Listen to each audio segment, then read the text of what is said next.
Good everyone, on today's video. Today we have a Talisman Series episode on the Pe-3E Peshka, which the E stands for early. This is a plane that we have a long history, me and the Peshkas. This is certainly a vehicle series that I've always liked.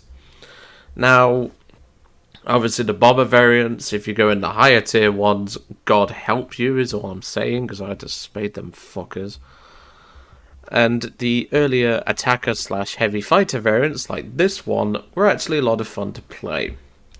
So what's the story of the Pe-3 and Joe, really? Well, as I said in previous videos and in the Remember in the Past episode on the Pe-3, the standard one, which was the production model, well, the later production one, I should say, me and the Peshkas have had a long history. They've been planes that have been really helpful for me. They've done everything that I've asked of them, and sometimes even more, and they're just perfect for their roles.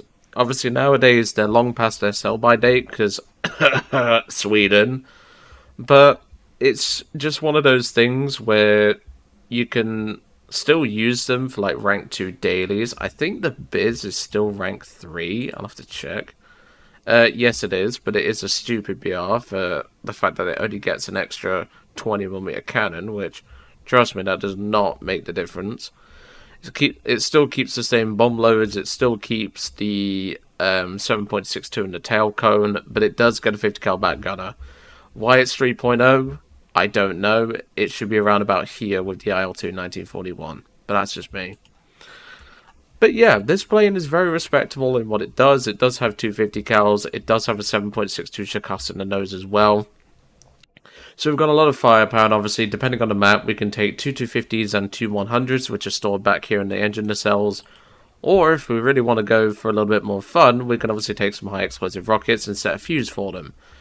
But realistically, I'm probably going to take the bombs purely on the basis that I'm probably going to have to do some ground pounding, and I would rather have the bomb load that it does carry than some rockets, which, yeah, they're useful, but the rockets are quite inaccurate. So, let's go see what we can do in this plane. It's one of those vehicles that, as I said, I've had a long history with the Peshkas, like the Pe-3s especially, not just the Pe-2s. And they can obviously work as interceptors, the bomber variants can anyway. You can obviously set rocket fuses and everything. And obviously with this one you can as well, but you only get 6 as opposed to 10. And plus, not all the Pe-2s in the game actually carry them. I don't think the 1 carries them, and I don't think the 31 carries rockets.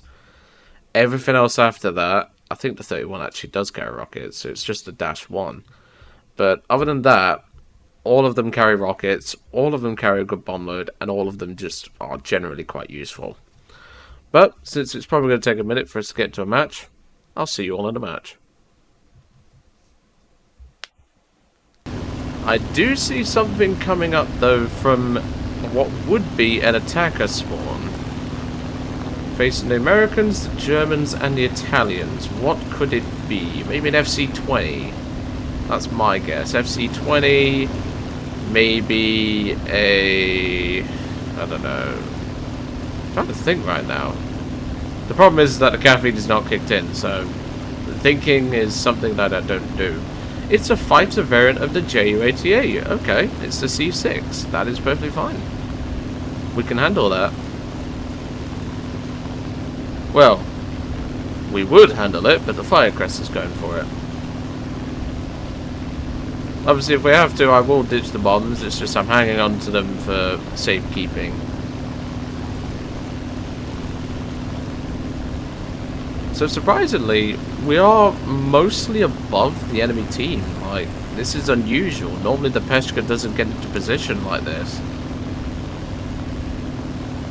How strange. And before Flight shouts paid actors, honestly, if I had the amount of paid actors he thinks I do, like, my god, I'd be skinned. I'd honestly be skinned. Well, we're not above that 109, which will probably be either an F1 or an F2, possibly an E4. And we've got to be careful of them, because their cannons can absolutely destroy us. So, the DB7 dropped bombs on that base. The Pe-3 did as well. There's an F4F just down there. I can go for the Wildcat. Pe-39. I think I might bounce the Wildcat. Because I'll have a good position on him, and then I can obviously make my way over there, drop my bombs, and then go for the other fighters. I think probably that's my best port of call right now. So, let's go for the F4F. Hello, Mr. Wildcat. How are you doing today? Well, there's always one way to skin a cat, and that's how you do it. First kill. That was a terrible joke, Joe. For fuck's sake. Yeah, if you're new to the channel, the jokes don't get any better. I can assure you that. Alright, let's outrange him with the 50s. I don't think we'll be able to swing it onto the Buffalo. Nope. Even if we didn't have bomb load on, we wouldn't have been able to do that. So, let's keep the speed on. Because this is one thing about the Peshka people seem to forget. It's quite fast. As you can tell, I know he's broken off, but we'd leave that Buffalo in the dust. Like, he's got no chance of catching up. I'm going to try and help my teammate here. That's a 202D, which I have that thing. It's a cracking bird. Not if you're gonna ram someone. Dipshit. I mean, he got his kill, so... I mean, sure, but... Oh, dear. The standards of players who have event vehicles is clearly dropping. Right, so my teammate here is getting 3-ups. Ideally, I need to kill either the 190 or the Buffalo. Because Buffaloes are mean little shits if you let them. I'm not taking that for your finicky ass.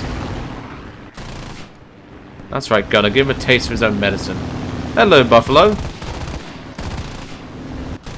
I think I'm down to the 762. Yes, I am. Oh, no.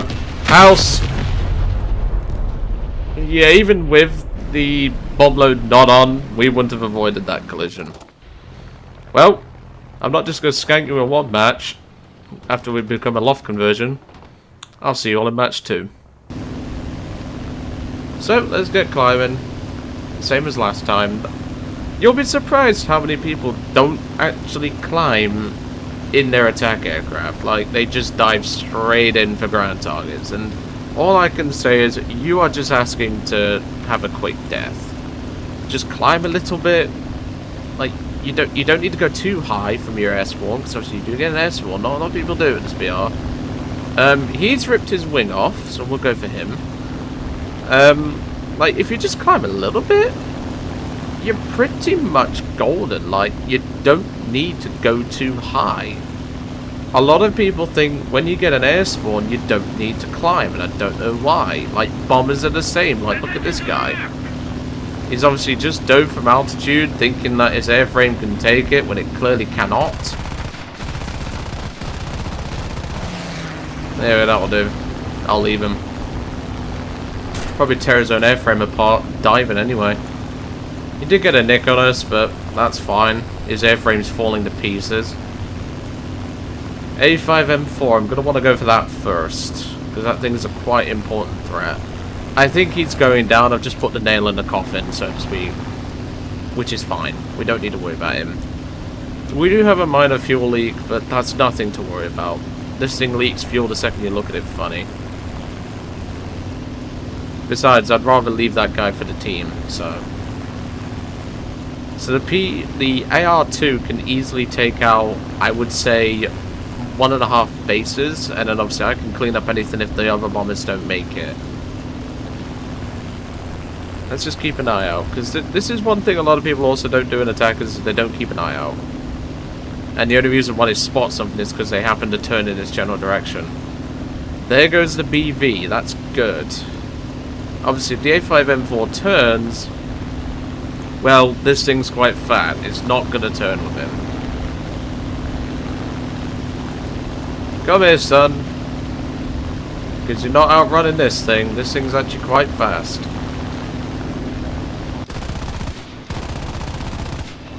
There we go. Nice and toasty. Enjoy your marshmallows there, son.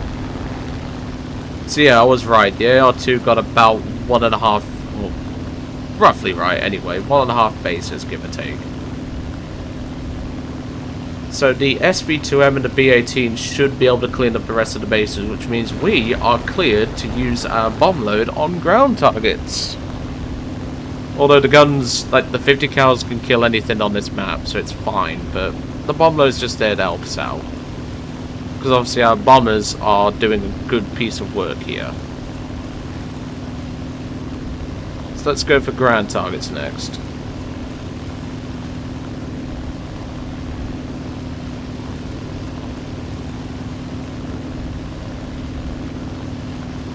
Let's just keep an eye on those 109s though, because I really don't want to deal with them. Luckily on this side we do have to deal with half tracks, AAA based.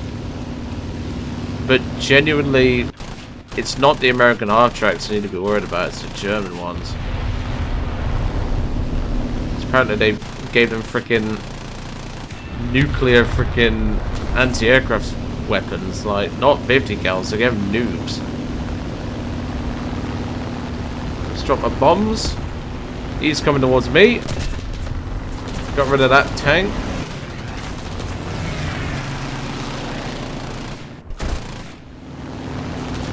Oh, here comes the J6B as well. That's fine. Is he going to turn onto us, or is he going to... Nope, we've got to give him a taste. There we go. Swing back round. I'm coming, buddy. Don't worry. I'm turning to help. This thing's just a little bit fat. It's not exactly a dogfighter. Shut off. What? I have pilot bulletproof glass. How the fuck did you do that? You know what? I'm not even going to say anything. Let's see if he goes down, though. Come on. Burn down, you cunt. What has this poor Chung done, by the way? And there we go. Let's return to the hangar. That match wasn't exactly stellar, that's for sure. And that was victory from the previous match, in case anyone wanted to see that, where I unfortunately became a loft conversion. Come on, Gaijin. Load me in. There we go. Oh, that's a freeze. Okay, I think there's like a bug with the newest update or something, but yeah, that was a freeze. I don't know what happened there. I think you might have seen it. But yeah, in conclusion, I did have fun with the Pe-3. It's just not as fun as I used to remember it being. And well, when you get sniped by freaking 7.92 through your 45mm bulletproof glass, yeah, something's going on here. But you know. But anyway, I'm going to leave you all to it. I hope you enjoyed today's video on the Pe-3E as part of the Talisman series, and I will see you all on the next one.